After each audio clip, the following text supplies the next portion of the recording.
Так, Абдулла, первый вопрос.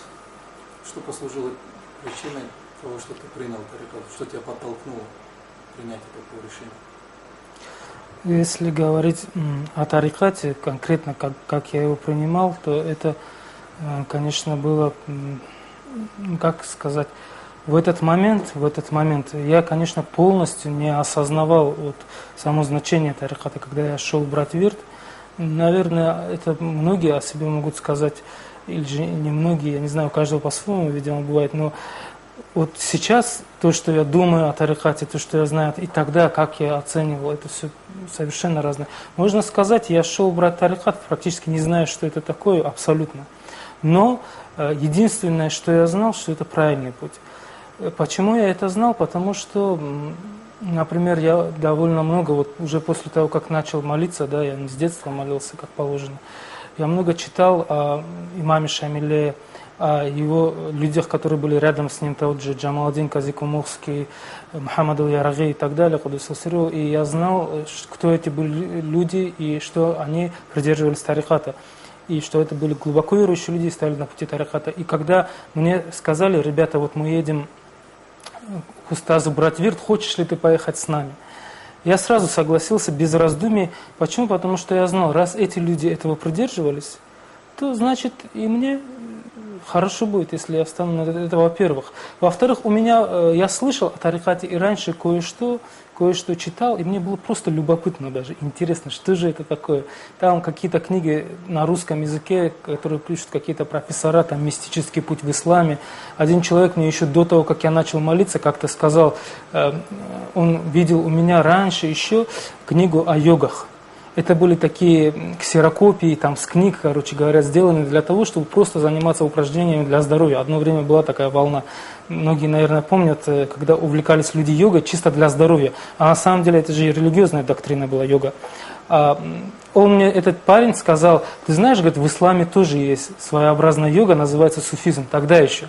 И я эту вещь запомнил. Тогда и мне было просто любопытно, что же это такое. И вот так вот, когда я шел к устазу, вот такие у меня были чувства, мне было просто интересно, что же это такое. Хотя убеждение в том, что это правильная вещь, у меня тоже было. Я не сомневался в этом абсолютно. Может быть, вот этот меня как-то и оправдывает, что я не просто так пустую, просто посмотреть, поглазеть туда пошел. И я, слушая других ребят, которые вот говорят о том, как они приняли ислам, я очень часто слышал вот такое же объяснение, что они читали про имама Шамиля, они знали, кто этот человек был, каков был его уровень, и знали, что он был в тарикате. Им из-за этого было интересно, что же это такое. И вот уже совсем недавно мне переводили с назмаби нашего устаза стихотворение об имаме Шамиле, и там говорится, обращаясь к имаму Шамиле, устаз говорит, ради твоего дуа, говорит, Аллах сохранил ислам в Дагестане. Я думаю, что вот этого порядка вещи, понимаешь? Я слышал о ребятах, допустим, которые просто ради того, чтобы поехать на Ахульго, они не молились до этого. Чтобы туда поехать уже молящимися людьми, они научились делать намаз и поехали туда. И вот так баракат этого человека, я думаю, очень многих спасает таким образом. Но когда я пришел к устазу, естественно, я просто многих вещей не ожидал, которые я там увидел. Я совсем по-другому это все себе представлял. Для меня казалось, что суфизм — это вот мистика такой таинственная, что-то там должно быть. Но то, что я увидел, это совсем другое было там. Меня это удивило и поразило. Во-первых, больше всего меня удивило, что это простота устаза. Я видел, до того, как к нему поехать, я видел его фотографию в Нуруль Ислам газете. Черно-белая такая маленькая фотография. Но это не то же самое, что вживую человека увидишь, правильно? И когда мы зашли туда, это было время, когда еще охрана не стояла даже. Мы поехали с Курам Мухаммадом. Курам Мухаммад Хаджи нас сопровождал. Мы приехали туда, зашли к устазу, в комнатку, и там его не было в этот момент, а это время было, когда время намаза наступило. И мы сразу начали делать намаз. Джамаат намаз, после фарз намаза стали делать ратибат и суннат. В этот момент я чуть-чуть замешкался, делал дольше, эти ребята уже закончили все. И я так, как говорится, боковым зрением, краем глаза вижу, что зашел какой-то мужичок, такой фуфайки, зашел, и они вокруг него так сгруппировались, и о чем-то говорят там долго. И я про себя как-то думаю, Ну, что это такое? О чем они с этим человеком разговаривают? Где устаз вообще, короче говоря? Потом уже, когда сделал намаз, повернулся, посмотрел, я вспомнил по той фотографии, которую Нур Ислам видел, что это он. Я был поражен, это как все просто, понимаешь? Буквально во всем, в его одежде, поведении, как он говорит. То есть то, что я представлял до этого, читая какие-то книги, типа вот, ты же знаешь, Идрис Шах там есть и так далее, которые как мистику, такую что-то таинственное представляют, суфизм, оказалось, что это, ну, там есть, конечно, тайна глубокая, но как эти люди ведут себя, это совсем другое. Там нет вот этого налета таинственности абсолютно. Они говорят известные тебе вещи, которые ты считал сложными, совсем настолько просто, что тебе становится ясно, какой ты дурак, что ты думал, что чего-то большого постиг. Оказывается, это все гораздо проще, понимаешь? Вот эти моменты, первое впечатление, которое я вынес, и что меня очень удивило, это вот простота. Я просто даже на ислам стал смотреть по-другому после этого. Просто много переоценил даже в исламе, в том, как я делаю ибадат и так далее, и так далее. Много для меня было, допустим, непонятно. Вот говорят же, вот когда, допустим, мальчику, ребенку дарят игрушку, его первая реакция бывает, как же она устроена внутри. Когда девочке дарят, она говорит, ох, какая же красивая, короче. Она оценивает вот красоту на эмоциональном уровне, а мальчику хочется разобраться, что там внутри. И когда мне дали вирт, мне сразу хотелось понять, что же это такое, что там внутри, как это работает. И вот этот удивительный процесс, когда вот тебе совмещается вот желание сразу понять все, короче, до конца, и в то же время тебя тормозят постоянно, говорят, подожди, тебе еще это рано. Вот сначала мелочи делать хотя бы научись. Вот это удивительный процесс, который воспитывает тебя. Воспитывает в тебе вот такую внутреннюю духовную дисциплину. Когда ты всегда понимаешь, что есть вещи, которые ты пока еще не в состоянии понять, но тебе их нужно понять. Нужно понять, но ты их не можешь понять. Как же достичь их понимания? А достичь их понимания можно совершением каких-то таких вещей, которые тебе кажутся второстепенными, вообще бывает же нудными такими, вот ежедневно, в одно и то же время приблизительно, одно и то же делаешь, как вот процесс количественного накопления в конце концов приводит к качественному скачку. Наверное, многие не поймут, что я сейчас говорю, но кто-то и поймет. Просто должен быть этот период количественного накопления, когда ты вот заставляешь себя просто даже делать что-то, заставляешь, а потом уже, когда происходит этот качественный скачок, ты уже делаешь это с желанием, с любовью и начинаешь понимать вещи, которые ты раньше просто не видел. Вот для меня было удивительно.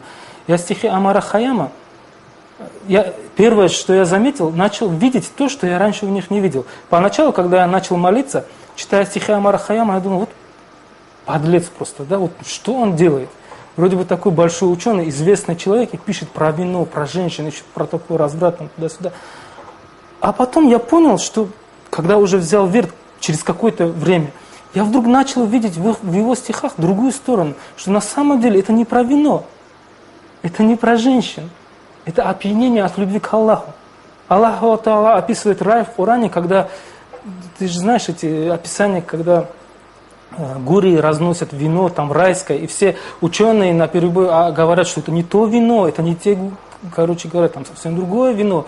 Но вот про это же он и пишет, про опьянение от любви к Аллаху. И тогда я даже написал статью в Ассалам, что, хотя у меня каких-то подтверждений, знаешь, научных этому не было, но статья выглядела убедительно, я это заметил, потому что я просто понял суть этого явления, я понял, о чем он пишет, и я мог это объяснить.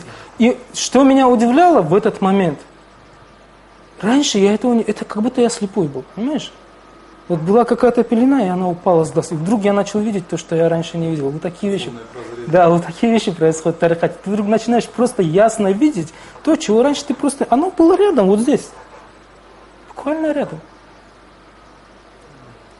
Вот такая вещь там происходит. Здесь есть два варианта ответа. Первое, я в общей умозрительности скажу тебе. Ты же спрашиваешь мое личное мнение, правильно? Я не должен там что-то там, какие-то канонические обоснования там проводить. А второе, я скажу то, что я сам прочувствовал. Во-первых, все эти адабы, которые нужно сохранять в присутствии устаза, как я понимаю, это те адабы, которые соблюдали асхабы рядом с пророком, саллаллаху алейхи ва саллям. Я в этом абсолютно убежден. И даже если где-то что-то мы не прочитали и не знаем о каком-то адабе конкретно, что вот такой-то асхаб вот так-то делал, это не значит, что этого они не делали. Это просто мы не знаем, мы не нашли в книгах. Это не значит, если мы чего-то не знаем, не значит, что этого нет, правильно? Потому что, когда, допустим, на прямом эфире здесь Абдулла Хаджи Ацаев был со мной на эфире, задали вопрос, вот правомерно ли целовать устазу руку. Мы знаем примерно, какого характера люди задают такие вопросы. Абдулла Хаджи мог, в принципе, сразу ответить, я знаю его уровень знаний, но он сказал, на следующем прямом эфире я отвечу, принеся книги. Когда он принес книги и начал отвечать на следующую передачу, я был сам поражен количеству хадисов, подтверждающих, что действительно пророку, саллаллаху алейхи ва саллям, асхабы целовали руку, что даже были несколько случаев, что даже ногу целовали, что даже были случаи, когда не только пророку, чтобы не сказали, вот пророку можно, а другим нельзя, асхабы друг другу тоже целовали руки, в частности, дядя асхаба, там один Аббасу поцеловал, вот так. То есть так много было этих обоснований. Я, например, не знал, что они есть, хотя я понимал, что так может быть, понимаешь? Ну, и те люди, наверное, которые задавали вопрос, они не знали, что есть такие хадисы. Но вот же есть же они. Так же и все остальное. Вот смотри, нельзя громко говорить, нельзя в глаза смотреть, там и так далее. Нельзя пользоваться личными вещами, таким, которым постоянно... Ну, разумеется, лишь в том случае можно, если он сам скажет, на, возьми и пользуйся. А так нельзя. И вот я, например, не знаю хадисов, вот сейчас я не могу тебе привести, но я убежден, что асхабы так делают. Потому что в этом копаться нет никакой необходимости. Ведь мы следуем за человеком вообще-то, потому что мы принимаем его сердцем, понимаешь? И те же, допустим, ваххабиты, которые не принимают, они не принимают. Им дело не в хадисах. Дело не в том, что мы не можем привести хадис или что-то. Мы им приведем хадис, они все равно этого не примут, потому что сердце не примет. Здесь дело не в том, что он мозгами чего-то не понял. Когда я вижу человека, когда я вижу, какой он, как он живет, как он ведет себя, как он вообще стоит просто во время мавлида, я один раз посмотрел, и я думаю, вся моя жизнь не стоит вот одного того, как он стоит на мавлиде, понимаешь? Все мои хорошие амалы, вот этого просто вот того, как он стоял, не стоит. Я этому человеку верю. Мне не нужны обоснования. Потом, хотя, конечно, они, разумеется, нужны для научных обоснований, канонических и так далее, но мы же говорим о духовной стороне. Мы о стороне наставничества говорим. Понимаешь? Если я не уважаю человека, не делаю ему определенный адаб, я не смогу от него взять тоже пользу. Баракат взять я от него не смогу. И что касается устазов, они наследники учения пророка, саллаллаху алейхи ва саллям. И пророку, саллаллаху алейхи ва саллям, почему мы возвеличиваем его? Не из-за того, что же у него был титул пророк, правильно, его называли этим словом, а из-за того, что он был носителем учения этого, ценного, бесценного учения, правильно? Вот это учение же, оно же по цепочке, по сильсиле передано устазам. И вот делая им адаб, мы опять-таки, вот как те асхабы делали, вот так же мы делаем, потому что сердце этого человека все время занято Аллахом, оно наполнено этими знаниями бесценными. Вот за что мы делаем этот адаб, понимаешь? Поэтому сомневаться, говорить, там, нужно ли это делать, не нужно ли, такой глупый вопрос на самом деле. Хорошо. Подожди, еще одно я скажу. Насчет адаба я забыл. Вот есть адаб, не поднимать глаза, не смотреть прямо в глаза при устазе. Правильно? Когда я только первые разы приходил к устазу, я старался соблюдать его. Но у меня внутри не было ничего, чтобы заставляло меня это делать, кроме знания, что так надо делать, и все. То есть это не было как бы посылом от моего сердца. Мне просто сказали, вот так надо. Я, ну ладно, раз надо, я буду. Если бы мне не сказали, что так надо, я, может, и смотрел бы даже. Понимаешь, если бы меня не предупредили, что так нельзя делать. Но настал момент, в определенный момент, когда, если бы мне даже сказали, можно смотреть, я бы не смог посмотреть. Понимаешь? Вот эти адабы, они так получаются. Известно, что тарикат – это путь познания Аллаха. Как ты думаешь, вот человек, находясь вне тариката, может так познавать Аллаха и то есть так совершенствоваться. Вот как ты себя видишь? Ты смог бы это сделать вне тариката? Я отвечу на этот вопрос, но мне недавно этот же вопрос задал один человек, который не был в тарикате, но он был врачом, достаточно хорошим врачом. И я ему на этот вопрос сказал, вот я тебе задам вопрос, можно ли представить себе, что человек, живя на земле, ни разу не заболеет? Понимаешь? Теоретически возможно же такое, почему бы и нет? Ну не заболел человек и все, почему? Это разве невозможная вещь? Но практически мы знаем, что так не бывает. То же самое и вот этот вопрос, можно ли без тариката достичь познания Аллаха? Теоретически, дайте мне точку опоры, и я переверну мир, но кто мне ее даст? Вот такая же вещь. Эти люди, которые хотят достичь, допустим, совершенства без тариката, они как те, которые ищут точку опоры, чтобы мир перевернуть. Где они ее найдут? Это не по силам человеку просто. И я тебе, знаешь, хотел бы сказать, вот я все-таки не с детства, как я сказал, как положено, там с 7 или с 15 лет делал намаз, да. Я родился в семье, где в то время ни мать, ни отец мои не молились, и, видимо, и не собирались делать, по крайней мере, тогда. У нас в роду вообще только одна бабушка вот старенькая молилась, и все. И у нее был Коран, который она иногда читала. Вот это было мое представление об исламе, что это дело стариковское там тогда. И все мое мировоззрение было сформировано чисто на материалистических каких-то понятиях, которые преподносили в школе. Да? Я был там таким относительным хорошистом, знал физику, астрономию, примерно там теорию Дарвина и так далее. Вот. Но, разумеется, всегда у человека, который думает, всегда возникает вопрос, ну откуда хорошо эта материя возникла, правильно, допустим, если она есть? Откуда эти законы? Говорят, она работает по законам. Откуда сами законы взялись? Откуда та же гравитация? Почему, допустим, тела притягиваются друг к другу? Ну откуда так получилось?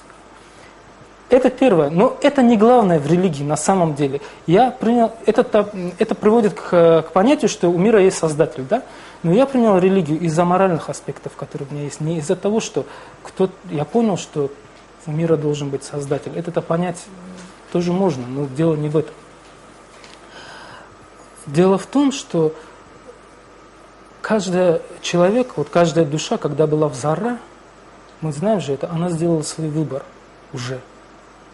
И здесь на земле она просто вот реализует то, что там выбрала. И у каждого человека в жизни бывают моменты, когда ему Аллах Та'ала показывает, вот это твое, а это не твое.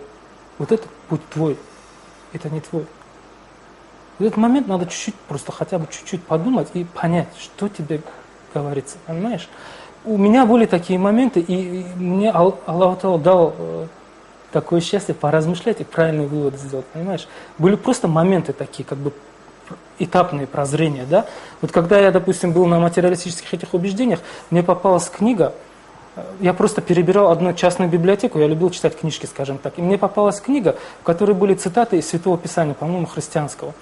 Я ее открыл, просто книгу, на случайно попавшемся месте, и читаю сразу сходу. Бог есть любовь, добро и свет. Я закрыл эту книгу, подумал, это религиозно, я ее дальше читать не стану, убрал. Но эту вещь запомнил. И потом, когда у меня возникли размышления о Боге, я подумал, это же совсем другое объяснение Бога. Да? Это не то, чтобы кто-то там физику эту создал, да, вот эти камни, вот эту землю, планеты, туда-сюда. Если я скажу нет Бога, получается нет добра, я скажу, нет любви, нет света. Это же совсем... Вот это был первый удар. Именно вот с моральной стороны он получился, не из-за того, что я размышлял об астрономии, о физике. Второе было, когда я уволился с армии, мне нужно было поехать в Рязанскую область, чтобы там какие-то, я не буду вдаваться в детали, кое-какие дела уладить и домой вернуться в Дагестан. Я ехал через Москву, и мне пришлось целую ночь провести на вокзале, я ожидал поезда утреннего. И там я познакомился с человеком, который остался в Москве совершенно без денег, и ему нужно было доехать хотя бы до ближайших родственников, до какого-то города, чтобы там у них занять деньги и ехать дальше себе домой, он где-то в Сибири жил. Этот человек вот в таком трудном положении оказался, и мне вдруг захотелось очень сильно помочь ему. Я вытащил из кармана, ему нужно было 15 рублей. Это были времена, когда буханка хлеба 20 копеек стоила, примерно, такие цены. Я отдал ему. Он начал меня благодарить, говорить, оставь свой адрес, я тебе потом вышлю. А у меня появилось такое желание отдать вообще, бывает же, вот без ничего. Пусть возьмет и все, просто так. Потом мне говорили, что на вокзалах бывают аферисты, которые так деньги выманивают. Но там был такой момент, когда он предложил мне часы со своей руки. Эти часы стоили тогда 40 рублей, я дал ему 15. То есть я мог спокойно взять. Проблем не было никаких. Понимаешь? Он готов был мне их отдать. Он практически их уже мне отдал. Я сказал, нет, не надо. Потому что не хотел, чтобы чем-то он мне отдал. Я тогда почувствовал такое наслаждение внутри. Просто удивительно, непонятное для меня.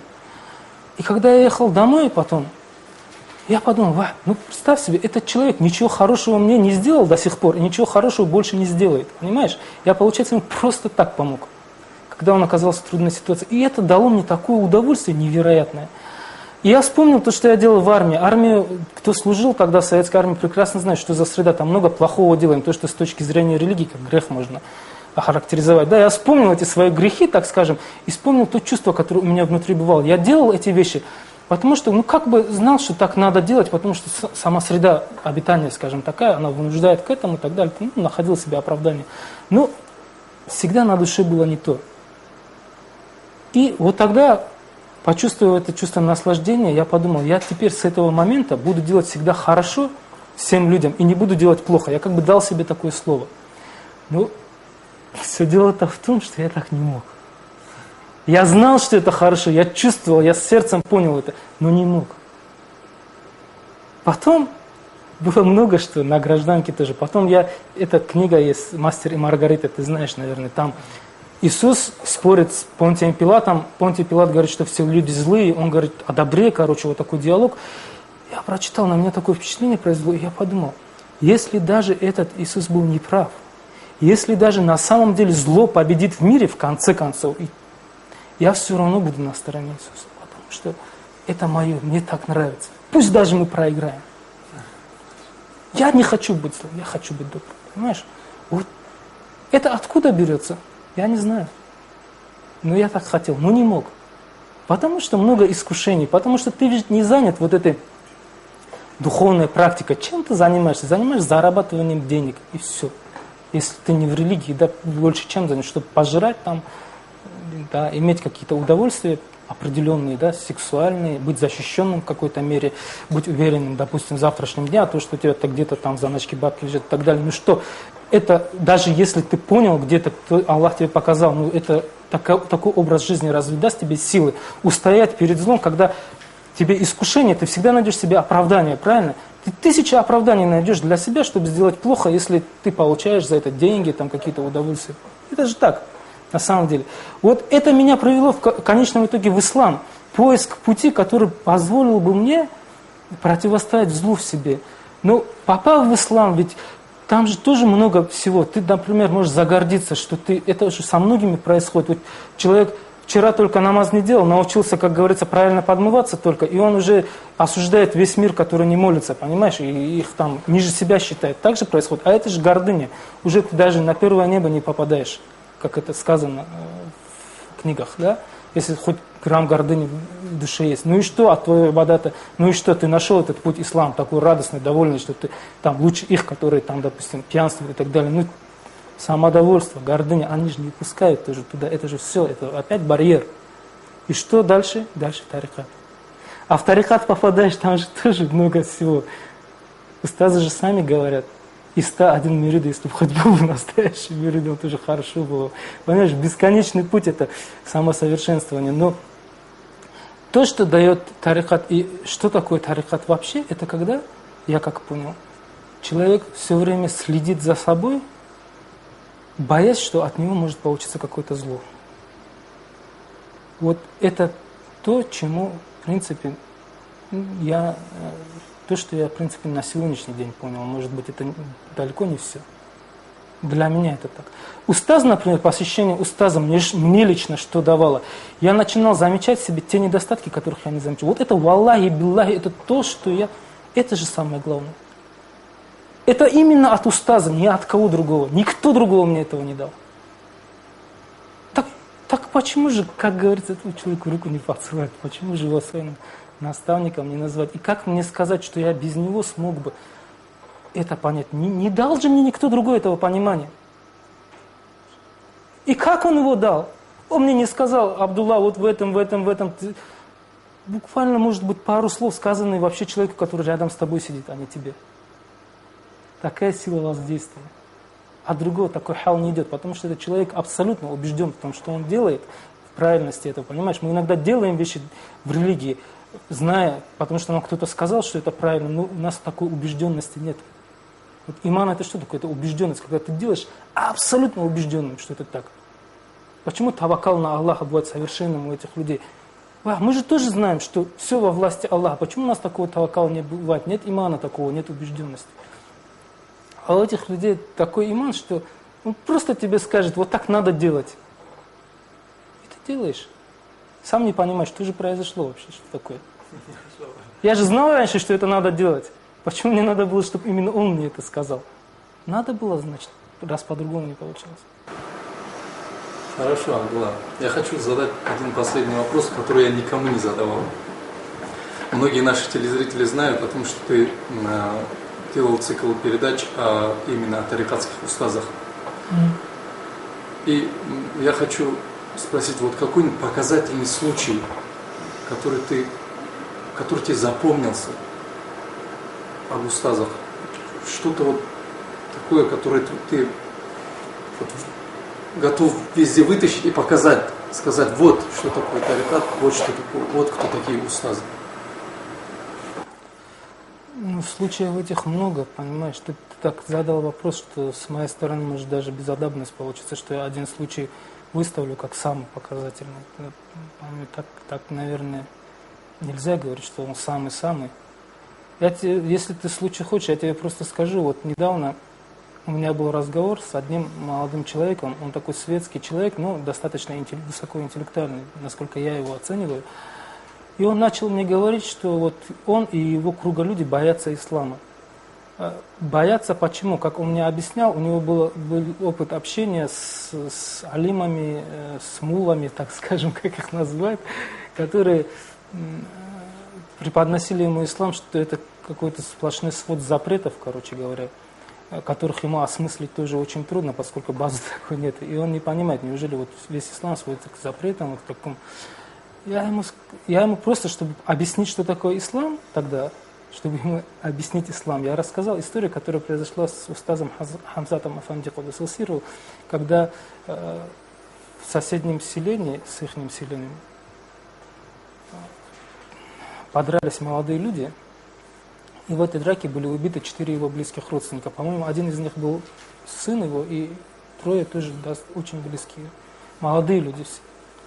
Привезли 4 трупа в их село. Все селение встало, как говорится, на дыбы с желанием идти мстить, короче, разбираться с теми. Уже все, как говорится, точили кинжалы.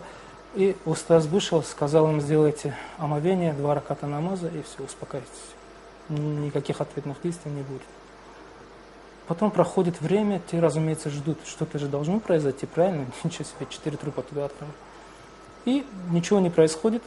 И они посылают старейшин, как говорят, чтобы маслят делать, чтобы договориться по-мирному. Приходят эти люди к Хамзату Афанди, и Хамзат Афанди Куддас Сирру говорит, передайте этому убийце, что я прошу ему прощения. Потому что ему из-за моих родственников пришлось такой тяжелый грех на себя взять. Ты понимаешь, Расул, он же когда это говорил, он не просто формально это говорил, он на самом деле извинялся. Когда я рассказал этому человеку, ему просто нечего. Я ему говорю, вот это ислам, вот если ты хочешь понять, что это, вот это вот ислам. И все. Поэтому я и старался вот эти передачи делать. Просто расскажи об этих людях, ничего больше не надо говорить. Эти люди, которые говорят, устазы бывают, не бывают, если бы они знали, что это за люди, им бы стыдно стало бы такие вопросы задавать.